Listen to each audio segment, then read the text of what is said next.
Ría Bildu tiene la palabra la señora Aizpurua Arzallus. Gracias, presidente. Bueno, señores del PP, como no les quiero atribuir la excusa de la ignorancia, solo me cabe suponer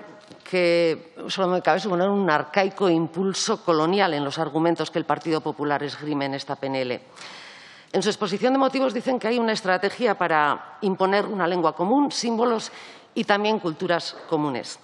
¿Me quieren explicar cómo se puede imponer a una comunidad algo que le es propio y es esencia de su cultura?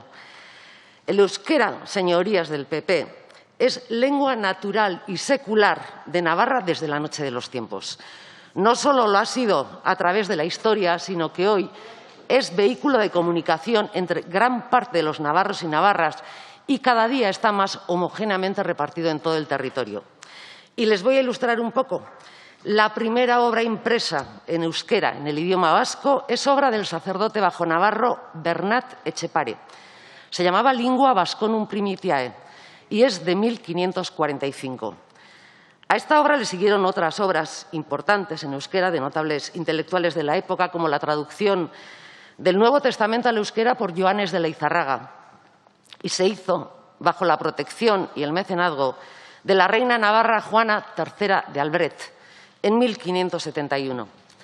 Hay más ejemplos de esto, de quienes hace siglos pusieron negro sobre blanco el idioma de las gentes de un país, el mismo idioma en el que hoy decenas de miles de navarros y navarras conviven, piensan, sueñan, crean, aman, ríen o se divierten.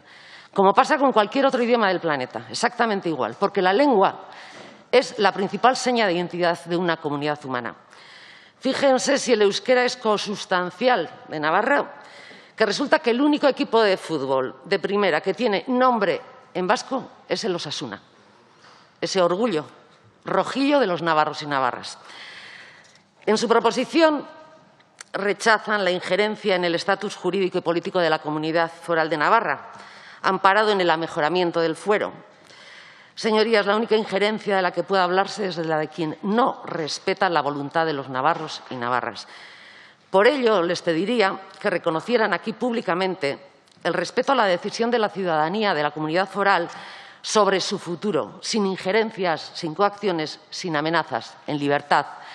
Atrévanse a decir alto y claro que lo que Navarra quiera ser en relación con la comunidad autónoma vasca dependerá única y exclusivamente de la decisión de la ciudadanía navarra. Nosotros lo defendemos así, pero ustedes no. Ustedes tienen miedo a Navarra, a su ciudadanía y a lo que quiera ser la ciudadanía navarra. Y por esta razón, sus antecesores impidieron también que los navarros y navarras se pronunciaran en referéndum sobre el mejoramiento del fuero en 1982. Si tan seguros están de lo que dicen ustedes, ¿por qué temen a lo que puedan expresar y decidir libremente los navarros y las navarras? Esto sí es el auténtico ataque a la identidad de Navarra que pretenden pervertir en su texto. Y finalmente, al parecer, los argumentos expuestos inicialmente en su PNL les han debido de resultar escasos y han añadido una autoenmienda en la que vuelve a salir el comodín de ETA, como si hoy ETA existiera. ETA ya no existe. Y lo hacen. Señora Aizpurua, debe concluir.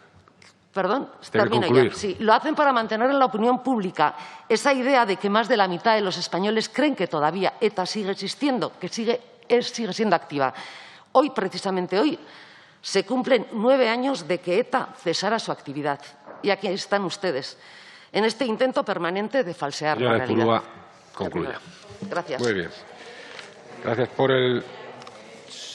el Grupo Parlamentario Vasco tiene la palabra